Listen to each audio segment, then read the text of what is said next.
ብሩስ ዊሊስ ምንድነው? ሽማግሌው ቦክሰኛ እርሱት እባካችሁ ይሄን።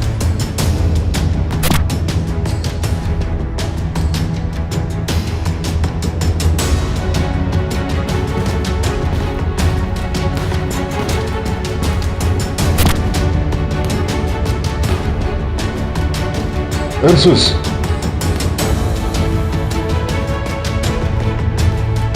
ኧረ አይሆንማል። ተመለስ ተመለስ።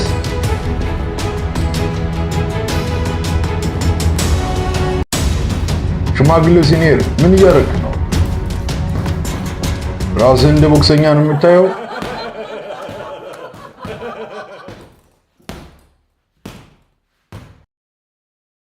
ኬዝ ወደ ቀለበት ገባ። በአንድ የእግር ምት ከመታ በኋላ በተከታታይ ቦክስ በማስከተል በቀላሉ ወደ ኋላ የሚገፋ ኃይለኛ ምት ይመተዋል። የሰውየውን ጥቃቶች በመሸወድ አየር ላይ እንዲቀሩ ያደርጋቸዋል። ሌላ ምት ካመለጠ በኋላ ቪክቶር በራሱ ጥቃት ይመለስና ወደ ገመዶቹ ይመተዋል። ከዚያም ፊቱና አካሉ ላይ ተከታታይና ጨካኝ ድብደባዎችን ያዘንብበታል። አንድ ጠንካራ ምት ተቃዋሚውን አየር ላይ ይጥለዋል እና ዳኛው ጥግ ላይ እንዲያርፍ ምልክት ይሰጣል። ተዋጊው ማረፊያ ጥጉ ላይ ሆኖ ውድድሩ ለምን እስከ መጨረሻው ድረስ ሄዶ በዳኝነት እንዲያልቅ እንደተፈለገ ይጠይቃል። አሰልጣኙ ቀጣዩ ዙር ሲጀመር ሌላ ሰው ለፍልሚያ እንዳይፈራ ስለሆነ ያስረዳዋል። ኬዝ ግን ምክሩን ችላ በማለት ይመተዋል። በአንድ ጠንካራ የእግር ምት ተፎካካሪውን ክንድ ቆልፎ በመያዝ ተስፋ ቆርጦ እጁን እንዲሰጥ ያስገድደዋል። አሰልጣኙ በንቀት ይመለከተዋል። አሸናፊው በውሳኔው በመጽናቱ አሰልጣኙ በሩን ዘግተው ይወጣሉ። ኬዝ ሲወጣ ከድሮ ወዳጁ ከሆነው ብሮዲ ጋር ይገናኛል እና ሁለቱ ስለ ቀድሞ ትግሎች በቀላሉ ያወራሉ። ብሮዲ በትክክል ለመገናኘት ከውድድሩ በኋላ ወዳለው ፓርቲ ጋብዘዋል። ክለብ ውስጥ ኬዝ ብሮዲ በሴቶች መከበቡን ያያል። አሁን ካለው ሻምፒዮን ጋር የምትሰራ ሴት ትገባለች እና ብሮዲ ባለትዳር ሆኖም እጆቹን እሷ ላይ ማንሳት አይፈልግም። እሷ በግልጽ ምቾት አይሰማትም እና ጎብኚው ትዳሩን ያስታውሰዋል። ሴትየዋ ስትወጣ ብሮዲ ችላ ብሎ ይገፋታል። የሰከረው ተዋጊ ጓደኛውን ወደ ሌላ ጥግ ወስዶ መጠጥ ገዝቶለት ስለ ፒኤፍሲ የተባለ የተሻለ ክፍያ የሚሰጥ ማስታወቂያ ይነግረዋል። በታይላንድ ከቄሳር ጋር ስላለው ፍልሚያ እና $2 ሚሊዮን የተረጋገጠ ክፍያ እንዳለ በጉራ ይናገራል። ጓደኛው ድርጅቱን ለገንዘብ ሰውነትን የሚጎዱ አደገኛ ውድድሮችን ብሎ በመጥራት ቄሳር ሊያደርስ የሚችለውን ጉዳት ምንም ያህል ገንዘብ ሊጠግነው እንደማይችል ይናገራል። ብሮዲ በሳቅ አልፎ ሐቀኝነቱን እንደሚያደንቅ ይናገራል እና አብረው እንዲሰለጥኑ ቢጋብዘውም ኬዝ ግን ጥያቄውን አይቀበልም። አንዲት ሴት ብሮዲን ሹክ ስትለው ይሄዳል። ሚካ እንደገና ኬዝ ጋር ቀርባ ብሮዲ እርዳታ እንደሚያስፈልገው ትናገራለች። ግን ኬዝ ትኩረት አልሰጣትም እናም ይሄዳል። ከዚያም ሁለት ሰዎች ስልክ ሲደዋወሉና በአጠራጣሪ ሁኔታ ወደ ብሮዲ ሲሮጡ ያያልና ይከተላቸዋል። ከዚያም ሰዎች ሰካራሙ ተዋጊ ሴት ሲስም ያገኙታል። አንዱ ሲቀርጽ ሌላው ባለቤቴ ናት ብሎ እየጮሁ ብሮዲን ይመታል። ኬዝ ጣልቃ ገብቶ ለማረጋጋት ቢሞክርም አንዱን ሰው ጉሮሮ ላይ በጡጫ መትቶ የሌላውን ካሜራ በእግሩ ከመታ በኋላ ጓደኛውን እንዲያመልጥ ይረዳዋል። በማግስቱ ጠዋት ብሮዲ ኬዝን ለውድድሩ አብሮት ወደ ታይላንድ እንዲሄድ ባቀረበው ጥያቄ ቀሰቀሰው። መጀመሪያ ላይ ጥያቄውን ውድቅ ቢያደርገውም ብሮዲ ጉዞ አስፈላጊና ጠቃሚ እንደሚሆን አጥብቆ ይናገራል። ስፖርቱን ለምን እንደተወው ሲጠይቅ ኬዝ ወላጆቹን ካጣ በኋላ ለውድድር ፍላጎት እንዳጣ አምነዋል። ጓደኛው በስልጠና እንዲረዳው ይለምናል እና እንደሚከፍለው ቃል ገብቷል። ምናልባትም ኬዝ የራሱን እንደገና ለማረጋገጥ ቅርብ ጊዜ ውስጥ እድል ሊያገኝ እንደሚችል ይናገራል። ብዙም ሳይቆይ ኬዝ ሻንጣውን ጠቅልሎ ወደ ባንኮክ ይሄዳል። እዚያም ሁጎ አትሌቶቹን ተቀብሎ በ3 ጊዜ የዓለም ሻምፒዮና በሆነው በሮዲና ባልተሸነፈው ቄሳር መካከል ስላለው ውድድሮች ለጋዜጠኛ ይናገራል። አንድ ጋዜጠኛ ሁጎ በተወዳዳሪዎች መካከል ያለውን የአደንዛዥ እጽ አጠቃቀም አሁንም መቆጣጠር ያልፈለገው ለምንድን ነው ሲል ይጠይቀዋል። አስተዋዋቂው ደጋፊዎች ማንኛውም ነገር የሚፈቀድበት ግልጽ ስፖርት እንደሚፈልጉና ተዋጊዎቹ በሕክምና የጸዱ መሆናቸውን ይናገራል። ሌላ ዘጋቢ ቄሳርን ሚስቱን ስላጠቃበትና ስለ ክሱ ሲጠይቅ በጣም ያናድደዋል። ጠረጴዛውን ገልብጦ ለመቆጣጠር ብዙ ሰዎችን ይፈልጋል። ቆይ ሲባል ጋዜጠኛው መግለጫው በድንገት ያበቃል። ምክንያቱም ተዋጊው ተቆጥቶ ስለሚሄድና በቦታው ላይ ጥፋት ያደርሳል። በኋላ ኬዝ ወደ ጂም ይሄዳል። ነገር ግን ቦታው ንቁ ለሆኑ ተወዳዳሪዎች ብቻ ነው በሚል አሰልጣኙ ያስቆመዋል። ኬዝ እሱ ለመስራት ብቻ እንደመጣ ሲያስረዳ ብሮዲን ማሰልጠን ስላለበት አሰልጣኙ ግራ ይጋባል። ኬዝ ወደ ውጭ ሲወጣ አሰልጣኙ ከሻምፒዮኑ ጋር ደውሎ ያረጋግጣል። ኬዝ ከዚያም ወደ ቆሻሻ መሰባሰቢያ ቦታ ሄዶ ቁሳቁሶችን ይዞ የሥራ ቦታውን ማዘጋጀት ይጀምራል። በጥንቃቄ እየለካና ማዋቀሪያውን ሲያዘጋጅ ሌሎች በጂም ውስጥ ያሉት እየተመለከቱ ይሳለቁበታል። አሰልጣኙ ደግሞ ይበልጥ እየተናደደ ይመስላል። ብሮዲ በመንገድ ላይ ሳለ ላፕቶፖቹ ላይ በርካታ ፍልሚያዎችን እየተመለከተ አሳሳቢ የሆነ መልክ ያሳያል። ኮብራ በአጃቢዎቹ ታጅቦ ወደ ጂም ይገባል። እናም ወዲያውኑ አዲስ የመጣውን ደንበኛ ብሎ ይጠራዋል። ከስልጠና አጋሩ ጋር እንደ እውነተኛ ውድድር እየተጣላ አስደንግጦ ይጥለዋል። አሰልጣኙ ይህንን በማድረግ ተቆጥቶ በዚህ ዘዴው ማንም ከሱ ጋር ልምምድ ማድረግ እንደማይፈልግ ያስታውሰዋል። ነገር ግን ኃይለኛው ተዋጊ ወደ ኬዝ ጠቁሞ ከሱ ጋር ልምምድ ማድረግ እፈልጋለሁ፣ ግን አሰልጣኙ አይስማማም። ኮብራ ግን አይስማማም። ወደ ኬዝ እየተራመደ ይሳደባል። ነገር ግን የብሮዲ መግባት ሁሉም ሰው ትኩረቱን እንዲስት ያደርገዋል። ብሮዲ ለቡድኑ ፒዛ ያመጣል። ሁሉም ሲበሉ ኬዝ ለምን በተለያዩ ሆቴሎች እንደተቀመጡ ይጠይቃል። ሻምፒዮኑ በኋላ ላይ ቡድኑን ስለተቀላቀለ እንደሆነ ያስረዳል። ከዚያም ኬዝን ከማዲ ጋር ያስተዋውቃል። ማዲ በቡድኑ መደመር ደስተኛ አይደለም። ኬዝ የእሱን ስራ ለመካፈል ብቻ እንደመጣ ይናገራል። ብሮዲን እንዴት ማሰልጠን እንዳለባቸው ይስማማሉ። ነገር ግን ኮብራ አሁንም ከአዲስ መጤው ጋር ልምምድ ማድረግ ይፈልጋል። ብሮዲ ይህ እንዲሆን ባይፈልግም ኬዝ ጥያቄውን ይቀበላል እና የሚሰለጥነውን ሰው ለልምምድ እንዲዘጋጅ ነግሮት ከኮብራ ጋር ወደ ቀለበት ይገባል። ተዋጊው እንዲዘጋጅ ሲጠባበቁ ብሮዲ ለሚካ ኬዝ እንደሚመታ ያለውን ግምት ይነግራታል። እሷ ግን አትሰማም። ብሮዲ ሚካን ለራሱ ለማግኘት ያወራል። ነገር ግን እሷ ፈጽሞ የማይሆንበትን ብዙ ምክንያቶች በመስጠት በዘዴ እምቢ ትላለች። ኮብራ ሲዘጋጅ ሁሉም ተቀናቃኞች እንዲያንጠባጥበው ይፈልጋሉ። ማዲ ኮብራን በአሮጌው ሰውዬ ላይ ቀስ እንዲል ይነግረዋል። ተጨማሪ ዙሮችን እንዲያደርግ ያበረታተዋል። ግን ኮብራ ራሱን በፍጥነት ማረጋገጥ ብቻ ይፈልጋል። ኢላማውን እንዲጠብቅ ቃል ገብተዋል። ኬዝ የመጀመሪያውን የጉልበት ምት በተቀላጠፈ ሁኔታ ያመልጣል እና ተከታታይ ጥቃቶችን በተመሳሳይ መንገድ ካመለጠ በኋላ ኮብራን ወደ ጎን ገፋው። ተቀናቃኙ በእግር ምቶች ይሮጣል። ነገር ግን ኬዝ በብልሃት የሚሸሽ ሲሆን ይህን ሁሉንም ያስደንቃል። አጥቂው አሰልጣኙ ወደ ኋላ እንዲቀር የተናገረውን ለመስማት እምቢ አለ። ስለዚህም እንደገና ወደ ፊት ይሮጣል። ግን ኬዝ ምቶቹን ገትቶ ትንሽ ጠንካራ ምት ይሰጠዋል። ኬዝ ድካም ሳይሰማው ምቶቹን ይከላከልና ሆዱ ላይ ምት ያሳርፋል። ኮብራ እንደገና ወደሱ ይሮጣል። ስለዚህም ያጠምደውና ጉልበቱን ሆዱ ላይ ያሳርፎ የሚቀጥለው ምት ከፊቱ ደም እንዲፈስ ያደርገዋል። በዚህም የአፍ መከላከያው ተነቅሎ እዚያው መንቀሳቀስ ሳይችል ይወድቃል። አሸናፊው ብዙም ሳይዋጋ ጠንካራው ሰውዬ በመውጣቱ ቦታው በሙሉ ጸጥ ይላል። ኮብራ ለማዲ ደህና ነኝ ብሎ ቢነግራትም በአምቡላንስ ተወስደዋል። ሜካና አሰልጣኙ በዚህ ደስተኛ አይደሉም። ብሮዲ ኬዝ ላይ ያሾፋል። ያንን ሁሉ በሌላኛው ተዋጊ ላይ ማድረግ አልነበረብህም በማለት ይነግረዋል። ግን እግሩን እየሳበ እንደሆነና ውድድሩ እንዴት እንዳለቀ ምንም እንደማይል ይነግረዋል። ሁለት ወጣት ተዋጊዎች በኢንተርኔት ኬዝን ይፈልጉትና 42 ተከታታይ ድሎች ላይ እንዳለ ያገኛሉ። አሰልጣኙ ወደ ብሮዲ ሆቴል እየሮጠ ሄዶ ከሁለት ሴቶች ጋር ሲዝናና ያገኘዋል። አሁን ማሰልጠን ስላለበት በሻምፒዮኑ ተበሳጭቷል። ጠቆር ያለች ሴት ትበሳጫለች እና ትሮጣለች። ብሮዲ ለስልጠናው ዘግይቶ ሲመጣ ኬዝ ይጮህበታል። ማዲ ቅርጽ እናስገባሃለን ብሎ በማለት ስሜቱን ያረጋጋዋል። ነገር ግን ኬዝ በካምፕ ውስጥ ትልልቅ ችግር መሆኑን ይጠቅሳል። ሻምፒዮኑ የእኔ ካምፕ ነው በማለት ኬዝ እንዲቆይ ባደረገው ውሳኔ ይጸናል። በዚያን ጊዜ ሁጎ ገባ እና ቦታው በሙሉ ዝም ይላል። ሰውን አውጥቶ ድንጋጤና የተሰበሩ የጎድን አጥንቶች እንዲያጋጥመው ያደረገውን ሰው ማየት ይፈልጋል። ኬዝን ከድሮ ጀምሮ ያስታውሰዋል። ነገር ግን አዛውንቱ መርሳት የሚወዱት አይነት የመጨረሻ ስብሰባ አልነበረም። አስተዋቂው ተዋጊው ከኮብራ ይልቅ እንዲወዳደር እድል ይሰጠዋል። ነገር ግን ጥያቄውን ውድቅ ያደርጋል። ብሮዲ አሰልጣኙ እንዲህ ያለውን እድል ለምን እንዳሳለፈው ይገረማል። ሜካ ከሁኔታው ጋር በተያያዘ አለቃውን ለማነጋገር ትሞክራለች። ታጅ ቦታውን ለመሙላት ራሱን ያቀርባል። ነገር ግን አስተዋዋቂው የሚያባክነው ጊዜ እንደሌለ ይናገራል። በዚያን ጊዜ ኬዝ ከታች ጋር ለመለማመድ አቀረበ።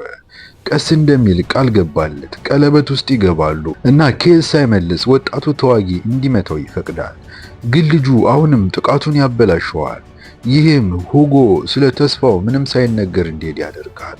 ነገር ግን ሜካ ኬዝ ለኩባንያው ይበጃል ብላ ታስባለች።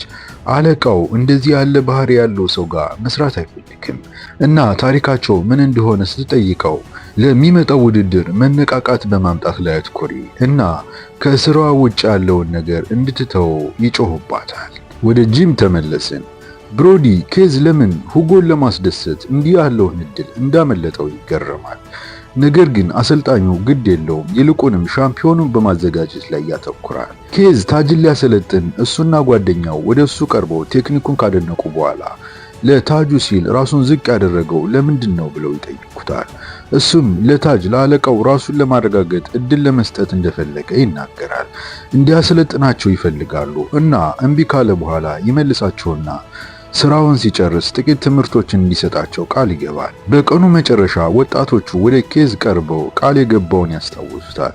ያስተምራቸው ይጀምራል። ነገር ግን ምታቸው በጣም ደካማ በመሆኑ ተግባራዊ ልምምዱን አቁሞ የንድፍ ሐሳብ ክፍለ ጊዜ ይጀምራል። እጅን በትክክል እንዴት መጨበጥና ራስን ሳይጎዱ ምት እንዴት እንደሚወረወር ያስተምራቸዋል። ምሳሌ ሲሰጥ ልጆቹ አይናቸውን ማመን ያቅታቸዋል። ርቀትና ትክክለኛ ቴክኒክ ሁልጊዜ የላቀ ጥቅም እንደሚያስገኝ ይነግራቸዋል። የተሻለና የበለጠ አድካሚ የቦክስ ስሌት ያዘጋጅላቸዋል። ለሚደርስባቸው ድብደባ የሚሆን ቅባት ይሰጣቸዋል። ከዚያም ሲወጣ ያጉረመርማል። ወደ ሆቴል ክፍል ስንመለስ ብሮዲ የቄሳርን ውድድር ይመለከታል። እናም የትልቁን ሰው ኃይል ምት ለማስወገድ ማንኛውንም ነገር ማድረግ እንዳለበት ይደመድማል። አሰልጣኙ በዚህ እንዲረዳው ተስፋ ያደርጋል እና ይህ ማዲን ያበሳጫል። ጂም ውስጥ ጋዜጠኞች በዙሪያው ተሰብስበው ብሮዲን ጥያቄዎችን ይጠይቁታል። ስለሚመጣው ውድድር ምን ያህል እንደሚጨነቅ ከሚገልጹ መሰረታዊ ጥያቄዎች በኋላ ተቃዋሚዎቹ ላይ ስለሚያደርሰው ጉዳት ብቻ እንደሚጨነቅ ይናገራል። ጋዜጠኛው ክለቡ ላይ አንድ ሰው ከመጣበት ክስተት ጋር በተያያዘ ጥያቄ መጠየቁን ይቀጥላል። ነገር ግን ራምፔጅ ሊያድነው መጣ በማለት ሐሰት ይናገራል። ስለዚህም ሻምፒዮኑ መረጃው በፍጹም ስህተት መሆኑን ይገልጻል። በዚህም ጊዜ ኬዝ ሲሰለጥን ያያል እና ይህ ማን ነው ብሎ ይጠይቃል። ሌላኛው ጋዜጠኛ ግን ማን እንደሆነ እንደሚያውቅ ያረጋግጣል። ስሙን ሲጠቅስ የቀድሞ ተዋጊ ሞቷል ብሎ እንደሚያስብ ይናገራል። ሚካህን ሲያይ ከተገናኙበት ጊዜ ጀምሮ ሁልጊዜ ከጎኑ መሆኗ ትኩረቱን ትስባለች። እሷ ዙሪያዋን እንዲረጋጋ ታደርጋለች እና በመጨረሻም ይዝናናና ያወራታል። የአለቃውን ጥያቄ እንደገና እንዲያስብበትና ብሮዲን በማሰልጠን ላይ ብቻ እንዳያተኩር ትፈልጋለች። ነገር ግን ታይላንድ ውስጥ ያለው ለዚያ ስለሆነ እና በዚህ ላይ ማተኮር እንደሚወድ ያስታውሳታል። እሱ ቀጠሮ የማይጠይቃት ከሆነ እሷ ራሷን እንደምትጠይቀው አጥብቃ ትናገራለች። ስለዚህም ቀጠሮ ትይዛለች እና እንዲያከብረው ትጠይቀዋለች። በክፍሉ ውስጥ ታጅና ጓደኛው ለሽርሽር ልብሱን ያስተካክሉለታል። ለአጋጣሚው ትክክለኛውን ነገር ለማግኘት ጊዜ ከወሰዱ በኋላ በመንገድ ላይ አበባ እንዲገዛ ይነግሩታል። ሲገዛ አንዲት ትንሽ ልጅ አበቦቹ ቆንጆ እንደሆኑ ትነግረዋለች። ስለ ወላጆቿ ከጠየቀ በኋላ ከአጭር ውይይት በኋላ ሚካ ብቅ ብላ ከልጇ ጋር ትነጋገራለች። በእራት ጊዜ ስለ ልጇ ቀደም ብላ ስላልነገረችው ይቅርታ ትጠይቃለች። ግን በቀጠሯቸው ለመካፈል እንዳቀደች ትናገራለች እና ልጅቷ ካራቴ እንደምትወድ ትጠቅሳለች። ይህም ያስደንቀዋል። ሁጎ ከብሮዲና ከአሰልጣኙ ጋር ስብሰባ ላይ ሆኖ ውድድር ላይ ትኩረት ባለማድረጋቸው ኃላፊነት የጎደላቸው መሆናቸውን ይነግራቸዋል። አሰልጣኙ ለማስረዳት ቢሞክርም አስተዋዋቂው ዝም ያደርገዋል። ወደ ቀጠሮ ተመለስን። ሚካ ስለ ቀድሞ ትዳሯ ትናገራለች እና ኬዝ ህይወቱ ምን ያህል አስደሳች እንዳልሆነና በእስር ቤት ስለነበረበት ጊዜ ትጠይቀዋለች እና እሷ ማወቋ ይገርመዋል። ወደ ህይወቷ የሚገባውን ሰው ለመጠንቀቅ ስለፈለገች አንዳንድ ነገሮች እንዳጣራች ታስረዳለች። ግን ኬዝ በጉዳዩ ምቾት አይሰማውም። ስለዚህም ተነስቶ ይሄዳል። አስተዋቂው ብሮዲ ውድድሩ ቀላል አድርጎ እየወሰደው እንደሆነ ያስባል። ተዋጊው ከውድድሩ በፊት ለማረፍ እንዳሰበ ሲጠቅስ ሁጎ ልክ እንደ ቄሳር ጠንካራና አዝናኝ እንዲሆን የሚያደርጉ አበረታች መድኃኒቶችን በመጠቀም ቅርጽ እንዲይዝ ይመክራል። ለተዋጊው የዶክተር ካርድ ሰጥቶ እንዲደውልለት ይነግረዋል። ብሮዲ ሌላኛው አሰልጣኝ ስለ ጉዳዩ እንዲሰማ አይፈልግም እና በዚያን ጊዜ ማዲ ኬዝ እና ሚካ ጋር ጊዜ ማሳለፋቸውን ገለጠ። ሻምፒዮኑ በዚህና ልጁን ለኬዝ ማስተዋወቋ በጣም ተበሳጨ። ጂም ውስጥ ኬዝ እንደደረሰ ብሮዲ ከእርሱ ጋር ለመለማመድ ይፈልጋል። አንድ ሰው ተቃዋሚ ቂም ሊኖረው እንደሚችል ያስጠነቅቃል። ልምምድ ሲጀመር ሁለቱም ሰዎች በቡጢ ይለዋወጣሉ። ሻምፒዮኑ የደስታ ጩኸት የሚስብና ኬዝን የሚያስደነግጥ ከባድ ምት ያሳርፋል። ነገር ግን ኬዝ ለምን በጣም ኃይለኛ እንደሆነ በመጠየቅ ያቅፈዋል። ብሮዲ መምታቱን ይቀጥላል። ኬዝ ክንዱን ይዞ እንዲወርድ እስኪያስገድደው ድረስ ብሮዲ በመታገል ወጥቶ ጉልበቱን መጠቀም ይጀምራል እና ከባድ ድብደባ ያዘንባል። ሁለቱም ሰዎች እንደገና ይቆማሉ እና ኬዝ ብልጫ ያገኛል። የብሮዲን ሆድ በጠንካራ ምት ይመታዋል። ማዲ ለምክር ሲጮህ ብሮዲ ማጥቃት ይቀጥላል። እንዲደናቀፍ ያደርገዋል። በእግሩ ራሱን ሊመታ አስመስሎ በመሃል አካሉ ላይ ጠንካራ ምት ያሳርፋል እና አሰልጣኙ እስኪገባ ድረስ መምታቱን ይቀጥላል። ኬዝ ይቅርታ ይጠይቃል፣ ግን ብሮዲ ተሳድቦ ይሄዳል። ሁለት ወጣት ተዋጊዎች አማካሪያቸውን ለማስደሰት ቢሞክሩም እሱ ግን ስለ መገደብ ሊያስተምራቸው ጊዜውን ይጠቀማል። ሁጎ ኬዝ ሌላ ተዋጊውን በመምታቱ ተቆጥቷል። ረዳቱ ስለ ችግር ፈጣሪው ጥሩና መጥፎ የሆኑ መዝገቦችን በሙሉ እንዲቆፍር ያዛል። አሰልጣኝ ወጣቶቹን በተለያዩ ደረጃዎች ደረጃ እንዲወጡ በማድረግ ማሰልጠን ይቀጥላል። ያማርራሉ ግን ይከተላሉ። ሚካ በመስመር ላይ ስለፈለገች ይቅርታ ለመጠየቅ ብቅ ትላለች። እንደገና ላለማድረግ ቃል ገባች። አብረው ያሳለፉት ጊዜ በጣም እንደተደሰተችና ሴት ልጁም እንደወደደችው ትናገራለች። በቅርቡ ከማንም ጋር ለማገናኘት አስቸጋሪ ስለሆነባት ትርጉም ያለው ግንኙነት መገንባት ብቻ እንደምትፈልግ ትናገራለች። ጂም ውስጥ ኬዝ ብሮዲ ክኒን ሲወስድ ያገኛል እና ሲጠይቀው ብሮዲ ችላ ይላል። ኬዝ የበለጠ አይጠይቅም እና ይልቁንም ለጎዳና ምግብ ወደ ውጭ ይወስደዋል። ሻምፒዮኑ ዘና ይላል እና ሲዝናኑ ይጫወታሉ። ኬዝ ትኩረት እንዲያደርግና መዝናናቶችን እንዲያስወግድ ያስታውሰዋል። ነገር ግን ብሮዲ በስርዓቱ መጫወት ያለባቸው ህጎች አሉ ይላል። ኬዝ ሊተርፍ የማይችልበት አሁንም ሙሉ በሙሉ ትኩረት መስጠቱን ቃል ገብቷል እና ኬዝ መስማት የሚፈልገው ይህ ብቻ ነው። ኬዝ ሚካያን ስለሚያይ ብቻ ጠንክሮ እንደተለማመደ በማስረዳት ይቅርታ ይጠይቃል። እሷ ጥሩ ሴት መሆኗን አምኖ ግን ባለትዳር ስለሆነ የሚቀናበት ምንም ምክንያት እንደሌለው ይናገራል። ኬዝ ይህንን በመስማቱ ደስተኛ ነው። ብሮዲ አዲስ ህይወት እንደሚጀምርና በታይላንድ ውስጥ ባለው ስራ ላይ እንደሚያተኩር ይነግረዋል። በኋላ ብሮዲ አሰልጣኞቹ እንዲታረቁ ይጥራል፣ ትኩረት እንዲያደርጉ ያበረታታል። ማዲ አመንትቶ የመጨረሻ ከኬዝ ጋር ይጨባበጣሉ። ሻምፒዮኑ የኬዝን ዘዴዎች በመከታተል ኃይለኛ የስልጠና ክፍለ ጊዜ ይጀምራል። ባለስልጣናቱ ብዙም ሳይቆዩ ብሮዲ ላይ የአደንዛዥ እጽ ምርመራ ያካሂዳሉ እና የወሰደው ነገር ሊታይ ሲል ብዙ ይጨነቃል። ኬዝ ግን እንዲረጋጋ ይነግረዋል። ኬዝ በኋላ ላይ ሚካያን ለረዳችውና ለሰጠችው ድጋፍ ያመሰግናታል። ክሪች በጣም ኃይለኛ ከሆነና ክሪች እጁን ቢሰጥም እንኳ የማይቆም ከሆነ ተቃዋሚ ጋር ይለማመዳል። ብቻዋን ስትሰለጥን የነበረችው ሴት ከእርሱ ጋር ለመለማመድ ትገባለች። ጥቃቶቹን ታመልጣለች እና ትከላከላለች። ከዚያም እንዲደናቀፍ የሚያደርጉ ትክክለኛ ምቶች ታሳርፋለች። እንደገና ሲያጠቃት ፊቱ ላይ ትመተዋለች እና በፈጣን ንጹህ ምቶች ታጠናቀቀዋለች። ከዚያም ክሪችን እንደገና ትረዳዋለች እና ምክር ትሰጠዋለች። ኬዝ እና ሚካ እንደገና ለእራት ይወጣሉ። ስለ ቤተሰቡ ትጠይቀዋለች። ከዚያም ይቅርታ ብትጠይቀውም እሱ ግን ምንም አይደለም ብሎ የምትፈልገውን እንድትጠይቅ ይነግራታል። አንዴ ሊያገባ እንደነበር አምኗል እና ጥሩ ነገሮች ወደ አንተ ይመጣሉ በማለት ታበረታተዋለች። በአፓርታማው ውስጥ ሴት ልጇ ቤት እንደሌለች ትነግረዋለች። ካቀፈ በኋላ ሄዳ ወደ አፓርታማው ተመልሶ ከእርሷ ጋር ረዘም ላለ ጊዜ ባለመቆየቱ ይጸጸታል። የአስተዋዋቂው ረዳት አንኳኳ። በፒኤፍኤስ እንዲወዳደር የሚያስችል ውል ይዞ መጥቷል። ይገመግመዋል፣ የተወሰኑ አንቀጾችን ይሰርዛል እና የራሱን ማስታወሻዎች ይጨምርበታል። ጎህ ከውድድሩ ጋር የተያዘውን መጥፎ ዝና ያብራራል። ክሪች የተፈረመበትን ውል ሲያመጣ ኬዝ ሁሉንም ውሎች ባለመቀበሉ አስታዋቂው ደነገጠ። ተናዶ ቡድኑ በኬዝ ላይ የበለጠ የሚያጎድፍ መረጃ እንዲያገኙ ይነግራቸዋል። በሩጫ ወቅት ብሮዲ አንዳንድ ጊዜ ስርዓቱ የሥነ ምግባር ጥረትን እንደሚጠቅስ ይናገራል። ወደ ጂም ሲመለሱ ሌሎች ኬዝ ከዓመታት በፊት ከፖሊሶች ጋር ሲደባደብ ቪዲዮ ሲመለከቱ ያገኛል። ቪዲዮን እንደገና በመታየቱ ተናዶ ላፕቶፑን ዘግቶ ይሄዳል። ሁጎ ለፕሮሞሽን እየተቸገረ ነው። ደጋፊዎች ብሮዲን እንደሰለቻቸው ተገነዘበ። አዲስ እቅድ እንደሚያስፈልገው ያውቃል። ጋዜጠኞች በኋላ ላይ ኬዝን በሩ ላይ ከበው ስለተሰራጨው ቪዲዮ ይጠይቁታል። ሚካህ ብቅ ብላ የግል አስተባባሪው ነኝ ትላለች። ሁሉም ጥያቄዎች በእሷ በኩል ያልፋሉ በማለት በሁሉም ትናገራለች። አለቃው ለስራ የተሻለ አያያዝ መስጠት እንደሚፈልግ በመግለጽ ወደ አዲስ አፓርታማ ተወስዷል።